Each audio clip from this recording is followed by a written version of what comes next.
Assalamualaikum dan salam sejahtera. Pada satu masa dulu, ada sepasang suami isteri ni dapat 3 ketul mochi.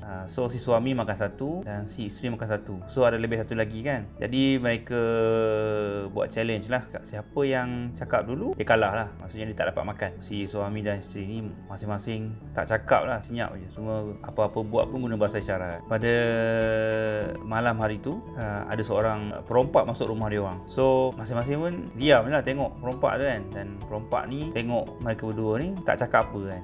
Jadi dia ingat dia orang ni bisu kot. Dia pun dengan tenangnya ambil semua barang-barang lah. Dan dia usul nak kacau wife dia lah. Dan si isteri dah tak tahan, dia pun jerit dekat suami dia. Dia cakap, awak untuk seketul mochi sampai rumah kena rompak, saya kena kacau, awak buat tak tahu je. Lalu si suami tu tergelak. Ha cakap. So aku yang dapat makan mochi lah ni kan. Lalu perompak tu bawa barang dan lari lah. Dan tu je lah ceritanya. Jadi apa pengajaran cerita ni? Dalam cerita ni ada dua pengajaran lah. Satu, walaupun cerita ni nampak bodoh dan lawak kan, cerita ni dia menceritakan si suami tu kan sanggup ambil mochi daripada harta rumah dia kan, kena curi. Maksudnya dia pentingkan keuntungan jangka masa pendek lah daripada jangka masa yang panjang kan. Yang satu lagi kita boleh cakap keuntungan yang kecil daripada keuntungan yang besar. Nampak tak logik, tapi dalam real life sebenarnya benda macam ni banyak berlaku. Cuma kita tak sedar kan. Maksudnya kita ambil keuntungan kecil dan kita lepaskan keuntungan besar. Benda ni bukan dalam perniagaan saja, dalam kehidupan kita kan. Contoh macam kesihatan pun sama jugalah. Contoh yang senang kan, kita kadang-kadang ambil makan yang banyak kan, tapi kita merugikan kesihatan. So benda-benda macam ni memang banyak dalam life kita kan. Jadi apa pengajaran yang kedua pula? Pengajaran yang kedua, dia menunjukkan dan mula-mula si suami dan si isteri, walaupun perompak masuk, dia orang diam kan. Maksudnya kita kadang-kadang kita utamakan benda yang habit kita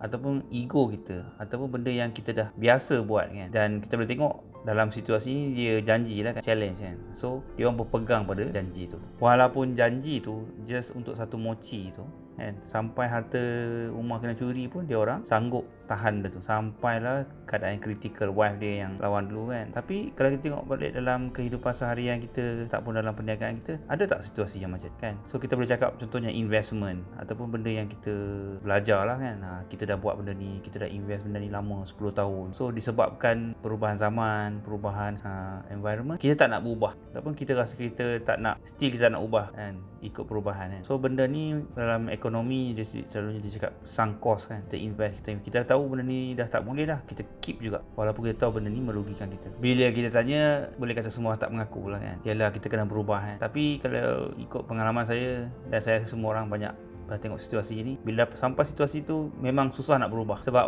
kita dah pernah buat macam ni, ini culture kita, syarikat kita macam ni kan, kita dah belajar macam ni, kita dah pernah buat macam ni kan. So past kita kadang-kadang memang menghalang kemajuan. Sebab apa susah nak berubah? Jawapan senang lah kan. Sebab dia mudah lah. Sebab tak berubah tu senang kan, tak payah buat apa-apa. Nak berubah kena berani dan kena action. So secara tak langsung kita boleh tengok by natural kebanyakan orang akan pilih tak nak ubah lah kan, keep benda yang sama. Cerita ni sebenarnya cerita yang lama, yang dalam Buddhism memang ada. Dalam Jepun dia cakap Fufu to Mitsu no Mochi. Tapi dia asal daripada Cina, tak silap saya cerita ni. So cerita ni mengajar kita, saya ulang balik, dua lah kan. Satu, keuntungan jangka masa pendek, keuntungan jangka masa panjang. Jangka masa pendek yang kecil dan jangka masa panjang yang besar. Mana kita nak ambil? Kita kena waras dan rasional. Dan satu lagi, kita kena sanggup berubah, sanggup buang yang lama, ataupun sanggup pecahkan janji kalau benda tu memudaratkan kita kan, supaya kita boleh move on. Ada kebaikan dan ada keburukan lah. Tapi bila ada sesuatu, kita kena buat priority kan, yang mana benda ni akan bawa kebaikan atau keburukan. So based on that, kita kena buat keputusan lah. Okey, setakat ni dulu untuk kali ni.